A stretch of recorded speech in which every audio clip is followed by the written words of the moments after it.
Welcome to On the Beat, everyone. I'm Troy Thompson. I'm joined by Dr. Richard Hurd and Dr. Ricky Johnston from Gastroenterology Associates of Columbus. And today we're talking all about PPI. Welcome to the show, you guys. Thank you. Nice to see you again. You as well. All right. I shortened it by saying PPI. What's the medical term? Proton pump inhibitor. What is that? It's an anti-acid medication that we use to treat a variety of conditions, but it's basically reduces the acid levels in the stomach to treat GERD or ulcers or, several different conditions. Okay, so is it a medicine? Yeah, it's a medicine. It's not an actual pump machine. Yeah, so you... Because that's very deceiving. No. Well, I can take you through some of the physiology of how it works, please and that's do. where the name comes from. But what we're talking about is Nexium, Prilosec, a bunch of those medicines that everyone has heard of. The way they work, you swallow the pill, your body absorbs them into your bloodstream, and then when you eat something, that's when your body activates these proton pumps, these acid pumps in your stomach. The medicine attacks them then and blocks them. Why do we produce that acid?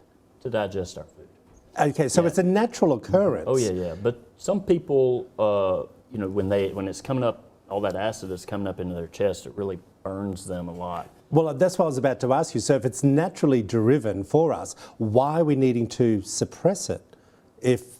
Isn't that doing the opposite of what it should be? We still function with lower acid levels than what's okay. produced, but as Richard was referring to, when people get reflux into their esophagus, for which can happen for various reasons, that can irritate the esophagus, cause discomfort or burning, or it can cause even inflammation or scarring or Really? even other conditions, yeah. Okay, so if that is not working, okay, I want to ask you about how else can we solve that issue of the reflux?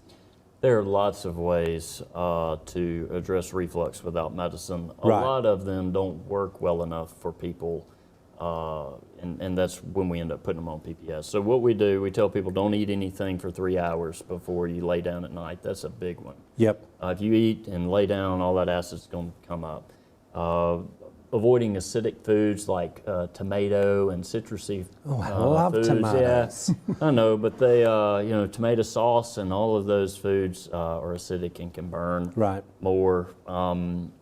Help me out here, Ricky. Well, you're not our dietitian, so I'm going to let you off the hook. Right. So I do want to ask you then, the side effects of taking medication, because look, I try to be as natural as possible unless the doctor's saying you've got no choice. You've got high cholesterol, you've changed your diet, it's still there. You've got to be on a pill. Is there a way, what are the side effects for being on the medication to begin with?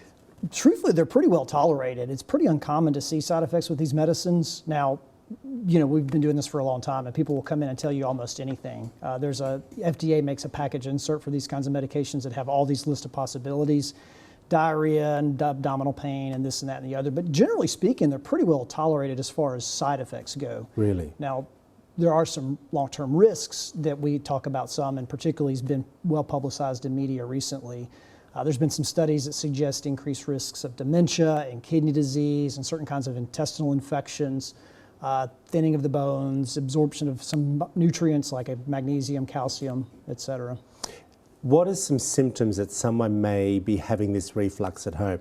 It can start out mild, right? Oh yeah, absolutely. And then it progresses to worse? Yeah, so heartburn is the biggest thing. I eat and afterwards I feel some regurgitation and some burning in my chest. Okay. And so that's where you want to try the simple things first, the things without a pill. But some people have serious, as Ricky was saying, where they get scarring, bad problems, and they just have to. So it could be serious pill. long-term effects. If you're not taking care of business, Right. again, we always appreciate both of you. Thank you so much. If you want to find out more information, there it all is up on the screen for you. Gastroenterology Associates of Columbus. Of course, I've been sitting here with Dr. Richard Hurd and Dr. Ricky Johnston. Back after this short break.